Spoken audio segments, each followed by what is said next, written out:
नमस्कार बच्चों, आज की टेस्ट सीरीज 3 में आप सभी का स्वागत है। तो हम लोग देखेंगे आज का पहला प्रश्न। कूलम्ब का नियम किसके बीच बल को दर्शाता है? आपके पास 4 ऑप्शन हैं। पहला है चुंबकीय ध्रुवों के बीच, ऑप्शन बी है विद्युतीय आवेशों के बीच, ऑप्शन सी है विद्युत धारा के बीच, ऑप्शन डी है संधारित्र के बीच। तो इसका सही जवाब देखिए, आपका काम क्या है, इसमें टोटल 25 प्रश्न है। 25 में आपको पहले अपने से बनाना है, 1 से 25 तक नंबर डाल दीजिए। 25 बनाने के बाद आप लास्ट में कमेंट बॉक्स में ज़रूर बताइएगा कि आपका मार्क्स कितना आया। तो एक का जवाब होगा ऑप्शन बी, विद्युत आवेशों के बीच। प्रश्न 2 है विद्युत क्षेत्र रेखाएं किससे प्रारंभ होती है? पहला ऑप्शन है ऋण आवेश से, ऑप्शन बी है धन आवेश से, ऑप्शन सी है दोनों से, ऑप्शन डी है कोई से नहीं। तो इसका सही जवाब होगा ऑप्शन नंबर बी, धन आवेश से। याद रखिएगा हमेशा कि विद्युत क्षेत्र रेखाएं धन आवेश से स्टार्ट होती है और ऋण आवेश पर समाप्त हो जाती है। अब हम देखेंगे तीसरा प्रश्न। तीसरा प्रश्न है विद्युत क्षेत्र की इकाई क्या है? ऑप्शन ए में है न्यूटन बटा कूलम्ब, ऑप्शन बी में है कूलम्ब बटा न्यूटन, ऑप्शन सी में है जूल बटा कूलम्ब, ऑप्शन डी में है कूलम्ब स्क्वायर बटा न्यूटन। तो इसका सही जवाब होगा न्यूटन बटा कूलम्ब, ऑप्शन ए। तो याद रखिएगा कि विद्युत क्षेत्र की इकाई या विद्युत क्षेत्र का ऐसे ही मात्रक न्यूटन बटा कूलम्ब, इसी को बोलते हैं हम न्यूटन कूलम्ब इन्वर्स, या बोल्ट बटा मीटर, इसी को हम बोलते हैं बोल्ट मीटर इन्वर्स। तो ऑप्शन में कभी कभी न्यूटन कूलम्ब इन्वर्स रहेगा या न्यूटन बटा कूलम्ब लिखा हुआ, या कभी कभी बोल्ट मीटर रहेगा, बोल्ट मीटर इन्वर्स भी रह सकता है। चौथा प्रश्न है गॉस प्रमेय किससे संबंधित है?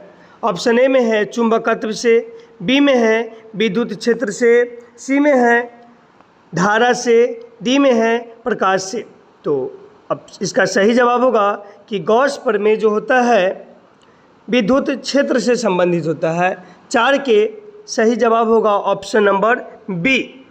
अगला प्रश्न है 5वां नंबर, संधारित्र की धारिता किस पर निर्भर नहीं करती है? संधारित्र की धारिता किस पर निर्भर नहीं करती? ऑप्शन ए में है प्लेटों के क्षेत्रफल पर, बी में है प्लेटों के बीच की दूरी पर, सी में है प्लेटों के पदार्थ पर, डी में है प्लेटों के आवेश पर।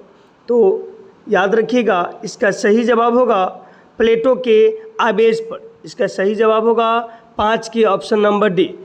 देखिए संधारित्र की धारिता जो है प्लेटों के क्षेत्रफल पर निर्भर करती है, प्लेटों के बीच की दूरी पर भी निर्भर करती है, प्लेटों के पदार्थ पर भी निर्भर करती है। कभी कभी 2 मार्क्स में आ जाता है कि किन किन पर निर्भर करती है, तो ए बी सी निर्भर करती है, नहीं करती है पूछे तो प्लेटों के आवेश पर निर्भर नहीं करती है। 6ठा प्रश्न है विद्युत धारा की इकाई क्या है? यानी विद्युत धारा के ऐसी मात्रक। ऑप्शन ए में है ओम, ऑप्शन बी में है वोल्ट, ऑप्शन सी में है एम्पियर, ऑप्शन डी में है वाट। तो विद्युत धारा के ऐसी मात्रक होता है एम्पियर। तो 6 का सही जवाब होगा ऑप्शन सी। अब हम देखेंगे 7वां प्रश्न। 7वां प्रश्न है ओम का नियम क्या है? तो ओम का नियम में आप जानते होंगे, इसमें 4 ऑप्शन है। ए में है V बराबर IR, दूसरा ऑप्शन है बी नंबर, बी में है I बराबर VR, सी में है R बराबर VI, डी में है P बराबर VI। 4 ऑप्शन है, इसमें आपको सही जवाब देना है। तो याद रखिएगा इसका सही जवाब होगा ओम के नियम में V बराबर IR होता है, V बराबर होता है IR। इसमें एक चीज़ और याद रखिएगा, जैसे जैसे धारा का मान बढ़ेगा विभवांतर V का मान भी बढ़ेगा। धारा I का मान घटेगा तब विभवांतर V का मान भी घटेगा। न V और I जो होता है एक दूसरे के समानुपाती होता है। देखिएगा यहाँ से क्या क्या पूछा जाता है।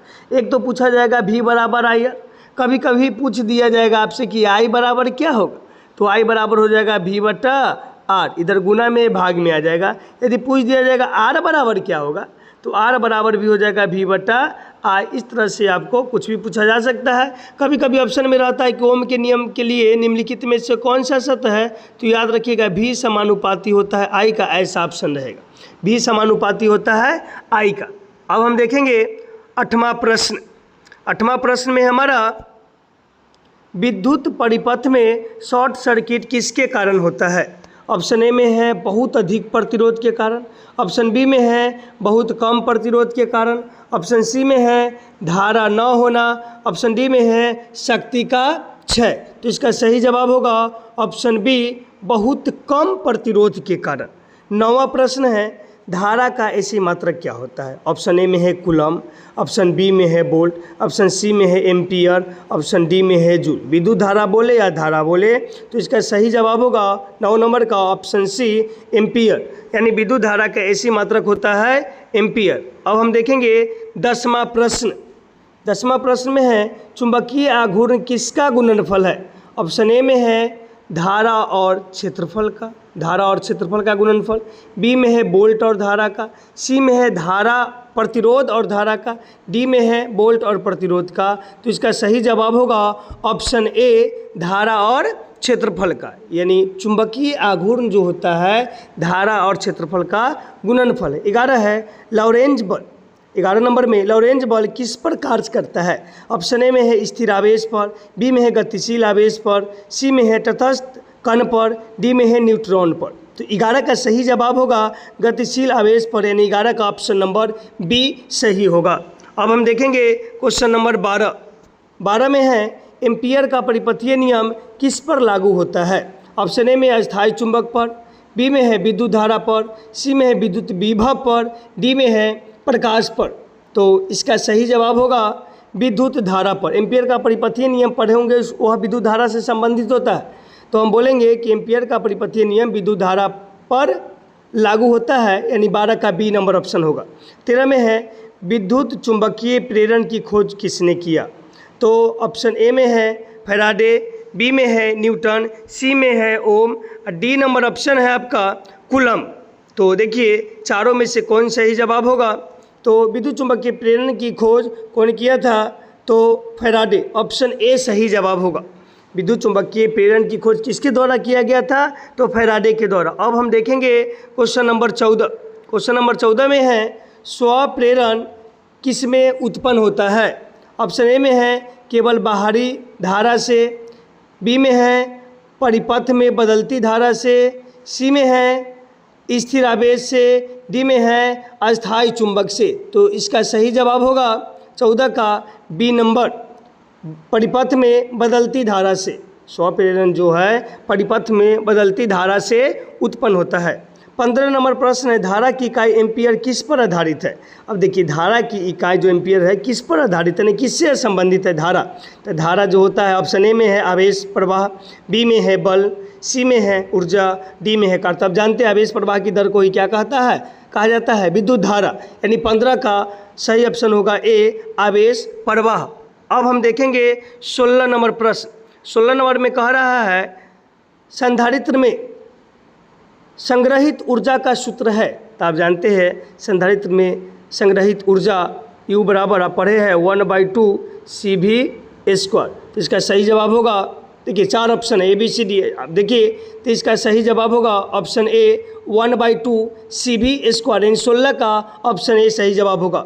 17 है तरंग धैर्य गुणे आवृत्ति बराबर किसका होता है। तो याद रखिएगा तरंग धैर्य और आवृत्ति का बात किया है।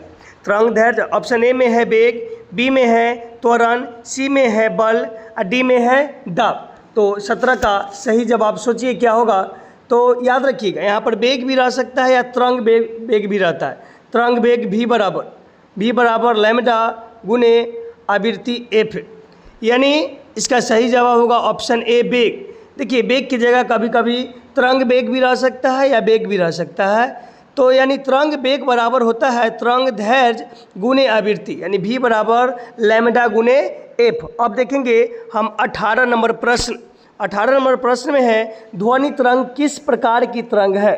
तो अब देखिए हम बताए थे कि एक होता है ध्वनि तरंग, नीचे ही है प्रकाश तरंग। देखिएगा 18 नंबर 19 नंबर ध्यान से, ध्वनि तरंग है, आप इसका जवाब दीजिए। ध्वनि तरंग किस प्रकार का तरंग है 18 में, और 19 में है प्रकाश तरंग का स्वरूप कैसा होता है। यानी ये भी पूछा जा रहा है कि 19 में कि प्रकाश तरंग किस प्रकार का तरंग है, दैर्घ्य। तो याद रखिएगा ध्वनि और प्रकाश तरंग पूछा जाएगा। दो ही ऑप्शन याद रखिएगा, अनुदैर्घ्य और अनुप्रस्थ। यदि ध्वनि की बात किया जाए तो ध्वनि में होता क्या है कि मान लीजिए कि आपसे पूछ दिया जाए कि ध्वनि तरंग किस प्रकार का तरंग है, तो आपको कन्फ्यूजन हो जाएगा कि अनुदैर्घ्य मारे कि अनुप्रस्थ मारे। तो आपको बस एक बात ध्यान रखिएगा, हम एक पिछला वीडियो में बताए थे, इसमें भी बताते हैं कि मान लीजिए कोई व्यक्ति को हार्ट अटैक का प्रॉब्लम है, वह बाहर की तरफ गया कहीं पर घूमने के लिए, उसके पास से डीजे गुजर रहा है। तो डीजे गुजर रहा है तो क्या होगा, ज़्यादा आवाज़ के कारण उसको प्रॉब्लम हो सकता है। तो उस समय अगला व्यक्ति जो है उसको कहेगा आप धैर्य रखिए। ज़्यादा ध्वनि सुनने के कारण उसको प्रॉब्लम हो रहा है, समस्या हो रहा है, तो उसको बोला जाएगा कि आप धैर्य रखिए, थोड़ा देर डीजे चला जाएगा। तो धैर्य से याद रखना है अनुधैर्य।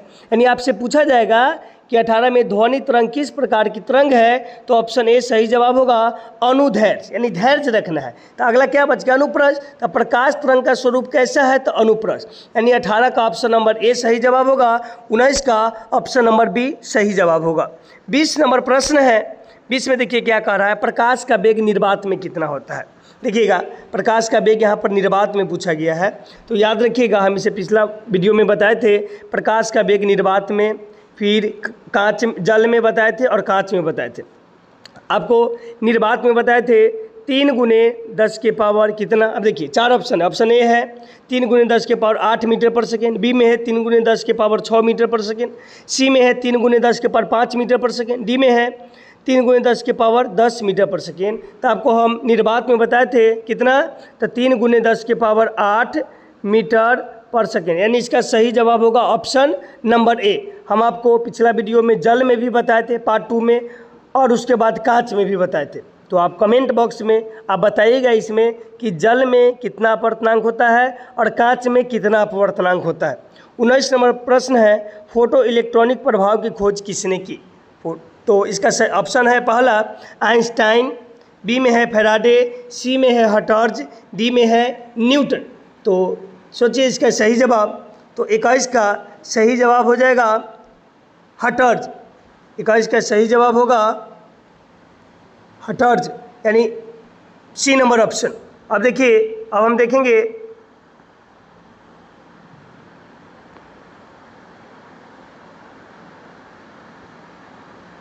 बाईस नंबर प्रश्न। 22 में है, परमाणु में इलेक्ट्रॉन का मॉडल किसने दिया। ऑप्शन ए में है थॉमसन, बी में है रदरफोर्ड, सी में है बोर, डी में है प्लांक। तो इलेक्ट्रॉन की बात हुआ तो इसमें हो जाएगा थॉमसन, जे थॉमसन भी इसका नाम है पूरा, जे थॉमसन।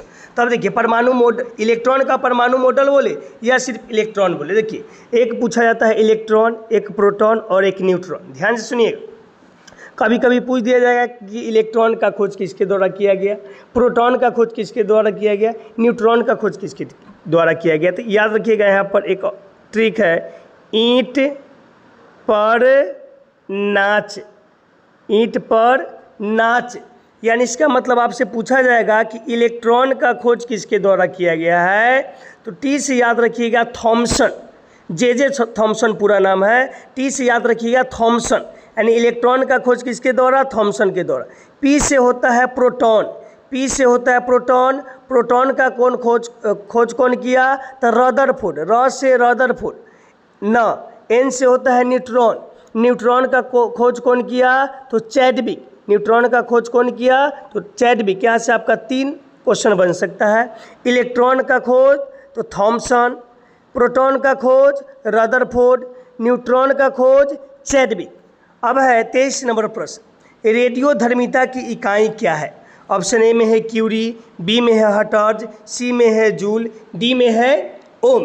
तो इसका सही जवाब होगा कि ऑप्शन नंबर ए क्यूरी, रेडियोधर्मिता की इकाई क्यूरी है। अब देखेंगे 24 नंबर प्रश्न। 24 में है, अल्फा कण किसके होते हैं, यानी अल्फा कण किससे संबंधित है। ऑप्शन ए में है इलेक्ट्रॉन से, बी में है हीलियम नाभिक से, सी में है प्रोटॉन से, डी में है न्यूट्रॉन से। तो इसका सही जवाब होगा 24 का हीलियम नाभिक। 24 का सही जवाब होगा ऑप्शन नंबर बी, हीलियम नाभिक। 25 है, अर्धचालक में चालकता की किस कारण से होती है? ऑप्शन ए में है आयनों के कारण, बी में है इलेक्ट्रॉनों और होल्स के कारण, सी में है केवल प्रोटॉन के कारण, डी में है केवल न्यूट्रॉन के कारण। तो इसका सही जवाब होगा ऑप्शन नंबर बी, इलेक्ट्रॉनों और होल्स के कारण। तो आप लोग का काम है 25 प्रश्न में आप लोग का कितना सही जवाब हुआ आप कमेंट बॉक्स में ज़रूर बताइएगा। और आपको यदि वीडियो अच्छा लगा हो तो लाइक कीजिएगा, शेयर कीजिएगा और अपने दोस्तों के पास जो भी 12th क्लास में हो या कोई भी बोर्ड 12th क्लास की यदि तैयारी कर रहा हो तो अपने फ्रेंड को शेयर कीजिएगा ताकि उनको भी कुछ हेल्प मिल सके। धन्यवाद।